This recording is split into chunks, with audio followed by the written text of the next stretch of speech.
Hi everyone, welcome to our next chapter by chapter recap. If you don't know, my name is Corie and my family and I help people like you read through the Bible in a year every year.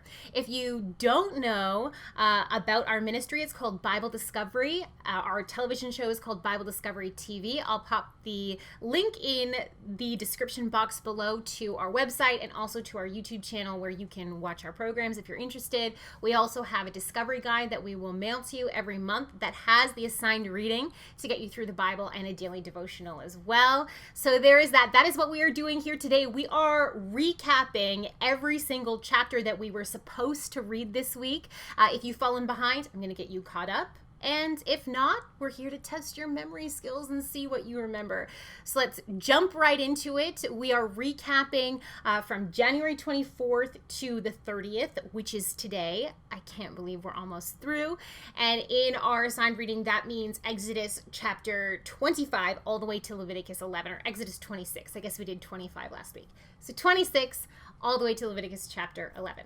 Okay, Exodus chapter 26. Tabernacle construction. We learn about the layers that covered this holy tabernacle, this tent tabernacle that the Israelites were to bring around with them in the wilderness. So the first layer, the internal covering, we learn is 10 woven linen curtains with blue, purple, and scarlet thread, so all of these beautiful colors, and it's embroidered with cherubim, which are angels. We don't know what they look like, but apparently the Israelites did.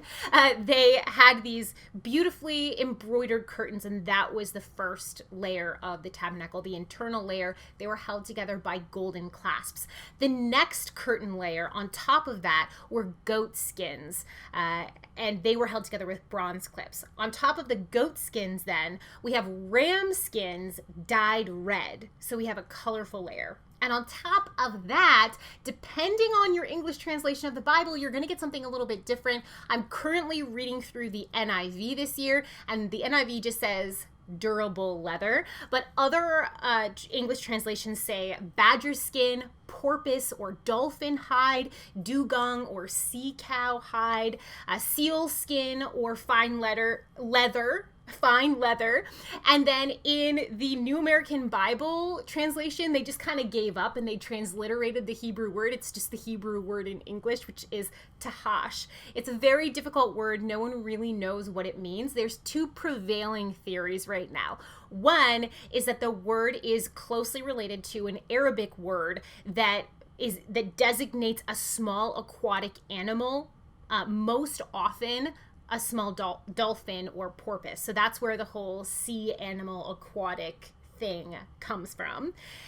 There's a more recent theory. It hasn't gained too much traction, but it's interesting that this word is more closely related to an Akkadian word that means beaded leather or beaded material. So in that case, this would just be any kind of leather that was decorated with beads and things of that nature. So really intriguing, but we don't really know for sure. Moving on from the curtains of the tabernacle, we get a description of all of the frames, the posts that held up all of these curtains, and they were all wooden beams covered in gold. So it would have been quite heavy, but also quite beautiful. And the stands that they sat in, some of them were overlaid in gold, some in silver, some in bronze. So all of these precious materials. Now, coming up on Bible Discovery TV on the February 5th program, I'm actually going to be talking about the tent tabernacle and this camp that's described here in Exodus and also in Leviticus and Numbers, and how it relates very closely to ancient Egyptian tent structures. So if you're interested in checking that out, watch for the February 5th program on Bible Discovery TV, either on our YouTube channel or on our website. Okay. Chapter 27, the altar of burnt offering is described. This is wood overlaid with bronze. This is where animal sacrifices were to be made. We also learn of instructions for building curtains to make a barrier around the entire tabernacle, making a sort of courtyard, an entrance to even approach the tabernacle. And we also learn that the Israelites were to give nothing but the best olive oil to the priests because the priests were to keep the lights in the tabernacle burning at all time. In chapter 28, we get a really cool description of the priest's clothes, specifically the high priest here, which is Aaron. And essentially, Aaron wore underwear, linen underwear that covered from his waist to like mid-thigh area. On top of that, he wore a linen tunic. On top of that tunic, he wore a blue robe that had embroidered edges on it so that it made it more durable. Edges around, the seams, like around his neck, around his wrists, things of that nature. On top of the robe was an elaborately embroidered ephod. It's called an ephod. And on top of the ephod, he would wear a breast piece that was a glorified pocket, essentially. And it was to carry the stones of the Urim and Thummim, these decision stones of the high priest in ancient Israel. And then after that, he would put on a turban on his head, and on top of the turban, there was a golden diadem that said, "Holy to the Lord." Now, an often overlooked piece of the high priest's garb are his shoulder pieces and the decoration on the breast piece. So there were stones that were mounted on the shoulders of the ephod, and they were mounted in golden filigree, and they carved on them like signet seal were the names of the 12 tribes of Israel, and it was the same on the breast piece, the little pocket. On the front of it, in gold filigree mounts, were 12 stones with the names of the 12 tribes of Israel on them. So that is the high priestly clothing. Would have been very costly and something very interesting to view in person. In chapter 29, we learn how the Israelites were supposed to consecrate and dedicate the priest to service in the tabernacle. And essentially it involved animal sacrifice and a grain offering. They were to wash the priests, so they were apparently just in their undies, wash the priests, and then dress Aaron and anoint him with oil by pouring the oil on his head, and then bring in Aaron's sons who were priests with him and dress them. And we also learned that Aaron, upon his death or retirement as high priest, was to hand on this high priest outfit down to the next high priest so that it would just go down through the generations. In chapter 30, we learn of the altar of incense. Now, this is wood covered with gold, and they were supposed to offer incense twice a day, in the morning and at twilight. We also learned that when the Israelites were ever going to take a census to count their people, every Israelite man 20 years and older had to pay a tax to the tabernacle at that point, a sort of redemption price for God sparing their lives, and we're told it was a half shekel. We learn about the bronze basin that was supposed to go in front of the tabernacle, and this was for washing the priest's hands and feet for service. We also have the recipes for the spicy anointing oil and the sweet smelling incense for use in the tabernacle. In chapter 31, we are given the names of the 2 craftsmen who God chose to be responsible for overseeing all the other craftsmen and women who are going to be making the tabernacle and all of these articles. Their names are Bezalel and Aholiab. Probably not saying that right, but it is what it is. So in chapter 31 then, all of this has happened while Moses has been up on Mount Sinai. Moses then receives stone tablets from God with the law inscribed on these stone tablets.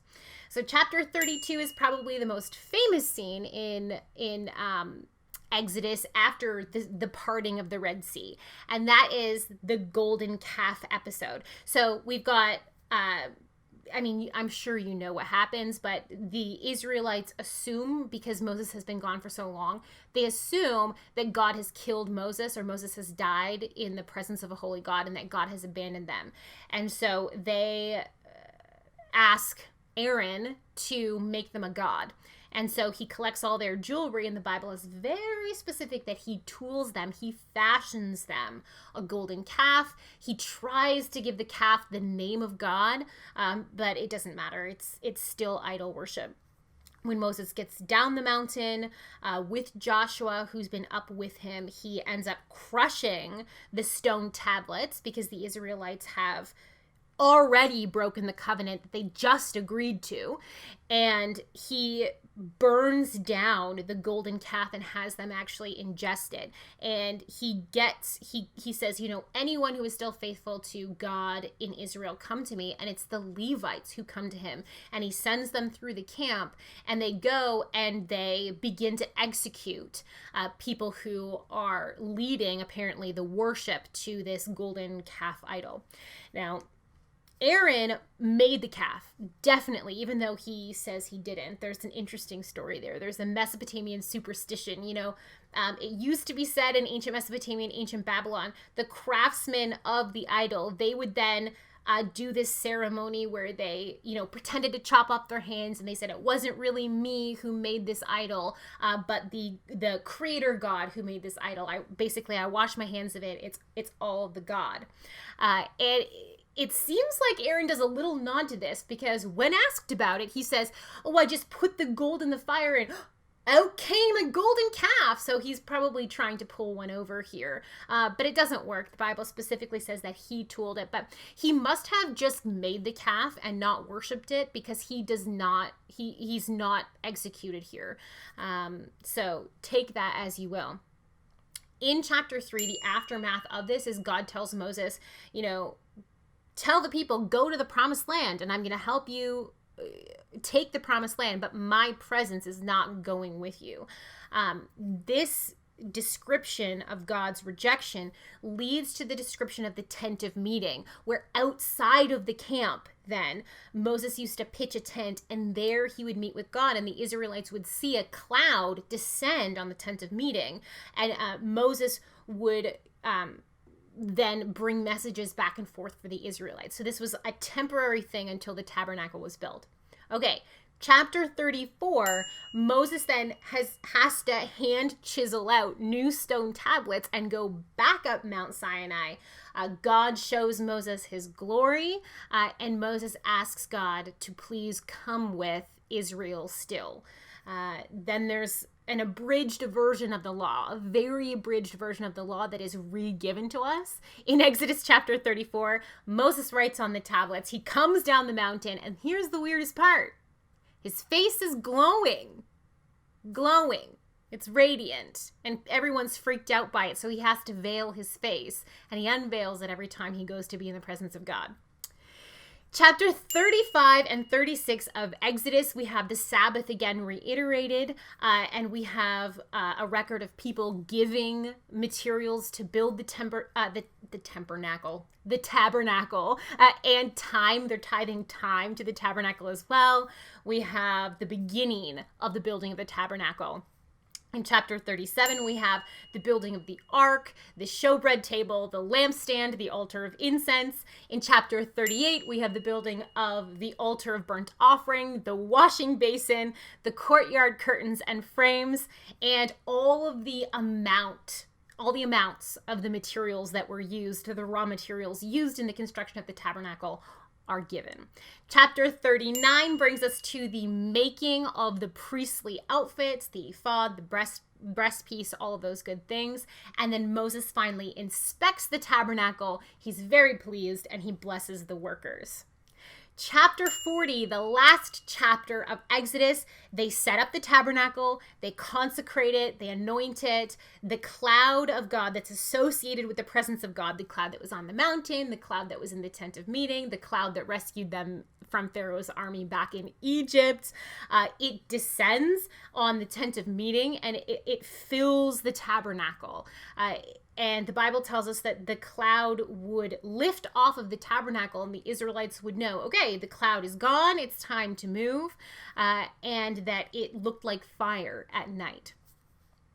And here, with that fulfillment of the cloud of the presence of God filling the tabernacle that was in the midst of the camp of Israel, this is that fulfillment This is God's answer to the request of Moses. Back in chapter 34, Moses said, God, please go with us. Don't leave us after this incident of the golden calf. So God, he listens to that, and he answers Moses' request in the positive. All right, Leviticus. Leviticus is an interesting book. It's all about instructions to the priests. So we're going to get a lot of the cultic ceremonies of ancient Israel specifically. So Leviticus Chapter 1 kicks us off with that. We've got instructions for the burnt offering. It has to be from the herd or flock. So it's a bull or a sheep or a goat, a male without defect. If someone couldn't afford that, a bird could be offered, specifically a dove or a pigeon. And the burnt offering was completely burnt up. That's what you have to remember. It was completely gone on the altar.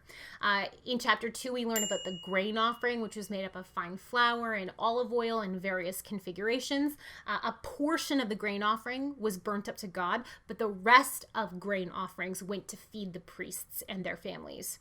Chapter 3, we learn about the fellowship offering, and this could be from the flock or from the herd. It could be a male or a female animal, and all of the best parts, and the life parts of the animal, so the fat, the blood, the organs, those were completely burnt up on the altar, and the rest of the animal was eaten by the offerer and the priest. It was this meal. That's why it's called a fellowship offering. It was like a meal with God. Chapter 4 and 5, we learn all about the sin offering. So what happens if the priest sins? What happens if the whole community sins? What if a leader in the community sins? Just a member of the community, someone poor in the community. And then, so all of that is recorded in chapters 4 and 5. That's the sin offering. We learn about the guilt offering then, which was specifically for sin unintentionally against the holy things like the tabernacle. And then what happens if someone breaks the law unintentionally and then realizes it? What would you do then? In chapter 6, we've got all of these rules related to loss of property, so stealing and lying or borrowing something and accidentally breaking it. And essentially you had to make restitution, so you had to pay for whatever thing you broke or stole, plus a fifth of the value. And then you also had to offer a guilt offering at the tabernacle as well. So you had to repay the person, and then you had to repay God. There's also regulations to the priests in chapter 6 about all the different offerings. Chapter 7, we have the guilt offering, fellowship offering, described in more detail how the priests were to do that, and a description of exactly what portion of those offerings the priests were to get. In Leviticus chapter 8, we have a long version of the ordination of Aaron and his sons, the ceremonies and the sacrifices, that washing that was all involved in that. In Leviticus chapter 9, Aaron and his sons, then after being consecrated, they make their first official sacrifices, and the glory of God appears to the people in fire. So what's really interesting is Aaron goes out from the tabernacle and he blesses the people, and fire from the presence of God, so from the tabernacle, apparently comes out and completely consumes the burnt offering that's still burning up on the altar in front of the tabernacle. So that burnt offering would have had to stay there for a while to be completely consumed, but fire came out from the tabernacle and completely consumed it. And this really impresses the people. They fall face down in worship. Now in chapter 10, at the same day, a very sad thing happens for Aaron. His sons Nadab and Abihu are offering incense, and the Bible calls it unauthorized fire. They offer the incense with unauthorized fire. And how incense worked is that you would get a coal, a hot coal, and then you would put the incense on top of it to make it start to burn and release its scent. Because they offer incense with unauthorized fire comes out from the presence of God like it did for the burnt offering, except this time it consumes Nadab and Abihu, and they're dead, and their bodies have to be removed by other Levites. Now Moses tells Aaron and his other son that's involved in this, but he's alive, Ithamar, that they are not allowed to mourn yet because they've just been consecrated. They have to finish their priestly duties. Everyone else is allowed to mourn, but not the high priest and the other priest that's attending him. God then, very interestingly here, doesn't go through Moses. He speaks directly to Aaron, and he tells Aaron that specifically that priests must not drink wine or beer or fermented drink while they're on duty in the tent of meeting, or they're going to die. And God says you have to be able to distinguish between the holy and the unholy, between the common and the uncommon. So this is why this commentary from God speaking directly to Aaron has sparked the tradition or the interpretation that Nadab and Abihu might have been drunk. They may have been under the influence, and either their drunkenness alone caused God to kill them, or perhaps their drunkenness caused them to not follow the proper order, the laws that they had agreed to uphold. So whatever it is, it's very sad, but that is where that tradition has come from. Now, we learn that the priests also didn't do one other thing right. And this gives more weight to the idea that Nadab and Abihu were probably also drunk, because Moses and his son didn't do something they were supposed to, and God did not execute them. They allowed the meat of the sin offering to be completely burnt up. They didn't eat a portion of it, which they were supposed to do. This was a celebratory portion for the priests, their payment, their meal to share with God. But Aaron pushes back against Moses' anger and basically says, this is my way of mourning. Would God have been pleased if I had celebrated by eating that? And it was fine. That was allowed. Chapter 11. This is the last one we're going to go through. Clean and unclean animals. We talk about God lets them know which ones they're allowed to eat on land, in the sea, birds, and bugs. Which ones are you allowed to eat and which ones aren't? Now, I get a lot of questions. What's with this? What's with the dietary laws? What's with the clean and unclean animals? Now, one of the stated reasons in the Bible of the law in general was to separate the Israelites from the Gentiles, from everybody else, to make them different. Consider how difficult it would be to live with someone who completely followed this law. It would be extremely inconvenient if you had two people living together and one person followed the law and the other person didn't. No matter who you were in that relationship, that would be extremely inconvenient. And that's kind of the point. God didn't want the Israelites going into Canaan and intermarrying, because the practices of the Gentiles in that area were completely steeped in false religions and, just their entire way of life.